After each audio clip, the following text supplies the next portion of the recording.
ಎಲ್ಲರಿಗೂ ನಮಸ್ಕಾರ. ಇವಾಗ ನಾನು ಈ ಬ್ಲೌಸ್ ನಿಮ್ಗೆ ತೋರಿಸ್ತಾ ಇರೋದು ಪರ್ಪಸ್ ಏನಿದೆ ಅಂದರೆ, ಇದರಲ್ಲಿ ಏನಿದೆ ಅಂತ ನಿಮ್ಗೆ ಅನಿಸ್ಬೋದು. ಇದು ಒಂದು ಸರ್ತಿ ನೀವು ಗಮನ ಕೊಟ್ಟು ನೋಡಿದ್ರೆ ಇದರಲ್ಲಿ ಏನು ಪ್ರಾಬ್ಲಮ್ ಅನ್ನೋದು ಗೊತ್ತಾಗುತ್ತೆ. ಇದು ಆ್ಯಕ್ಚುಲಿ ಕಟೋರ ಬ್ಲೌಸು, ಸರಿನಾ?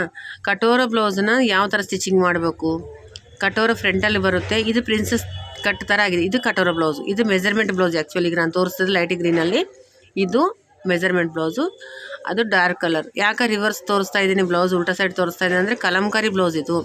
ಸೊ ಸ್ಟಿಚ್ಚಸ್ಸು ಆ ಫ್ಲವರ್ ಮಧ್ಯದಲ್ಲಿ ಕಾಣಿಸಲ್ಲ ನಿಮ್ಗೆ, ಅದಕ್ಕೆ ಇದು ರಿವರ್ಸ್ ಮಾಡಿ ನಾನು ತೋರಿಸ್ತಾ ಇದ್ದೀನಿ. ಈ ಬ್ಲೌಸು ಸ್ಟಿಚಿಂಗ್ ಮಾಡೋ ಹುಡುಗ, ಹೊಸ ಹುಡುಗ ಸ್ಟಿಚಿಂಗ್ ಮಾಡೋಕ್ಕೆ ಬಂದಿದ್ದೆ ಟೈಲರ್ ನನ್ನ ಹತ್ರ.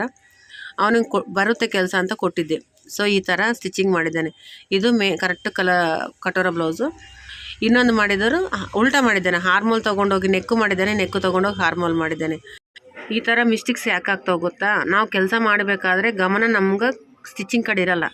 ನಮ್ಮ ಗಮನ ಒಂದು ಕಡೆ ಇರುತ್ತೆ, ನಮ್ಮ ಸ್ಟಿಚಿಂಗ್ ಒಂದು ಕಡೆ ಇರುತ್ತೆ. ಫಿನಿಶಿಂಗ್ ಎಲ್ಲ ಚೆನ್ನಾಗಿದೆ, ಬಟ್ ಕಟೋರ ಹೆಂಗೆ ಮಾಡಿದ್ದಾನೆ, ಹಾರ್ಮೋನ್ ಸೈಡ್ ಬಂದುಬಿಟ್ಟಿದೆ. ಈ ಥರ ಬ್ಲೌಸ್ ಯಾರನ್ನು ಸ್ಟಿಚ್ ಮಾಡ್ತಾರಾ?